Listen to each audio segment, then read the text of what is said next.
Turabasuje cyane abakunzi ba Impandanyuma TV n'abakunzi b'umuziki nyarwanda. Muzi ko hari abahanzi tujya ducishaho indirimbo zacu hano, natwe dushyigikira abahanzi nyarwanda kandi cyane cyane ba gospel.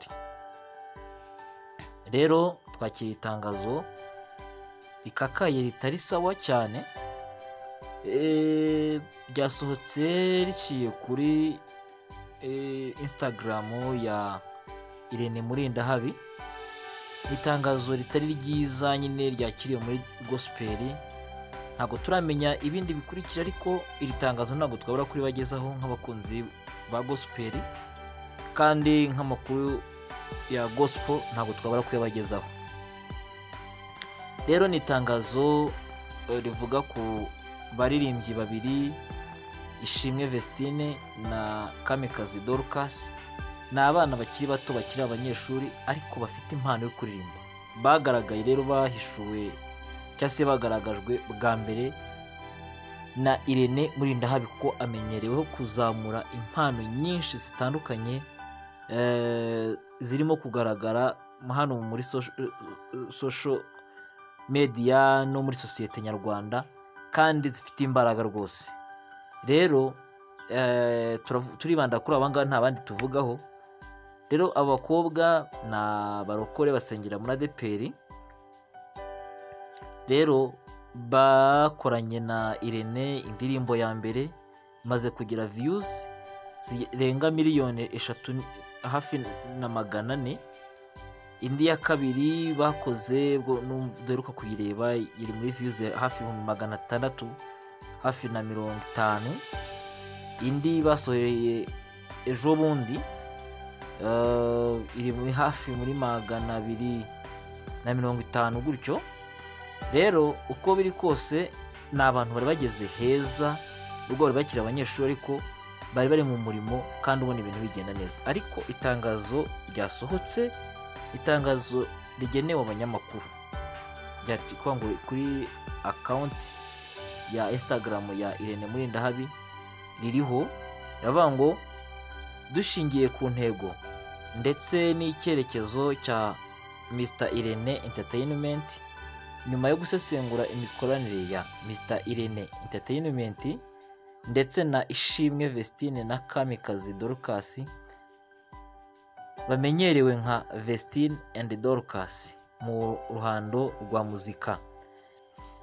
Mr Irene Entertainment yifuje kumenyesha abakunzi bayo ndetse n'umuryango mugari wa muzika ko guhera ku itariki 7 Nyakanga 2021 ibaye ihagaritse ibikorwa byose yakoranaga n'abahanzi bavuzwe haruguru, ku mpamvu muzamenyeshwa mu minsi iri imbere.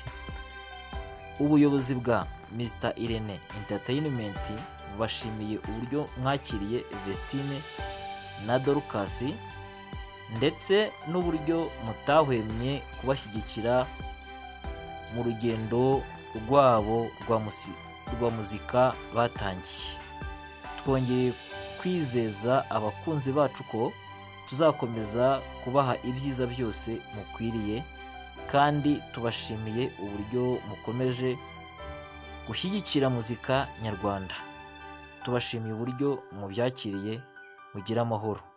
Umuyobozi mukuru wa Mr Irene Entertainment bashyizeho stamp, gusa nta sinyatire, ariko uko rikose iri tangazo rivalide kubera ko ryatanzwe n'umuyobozi w'iyi rebo.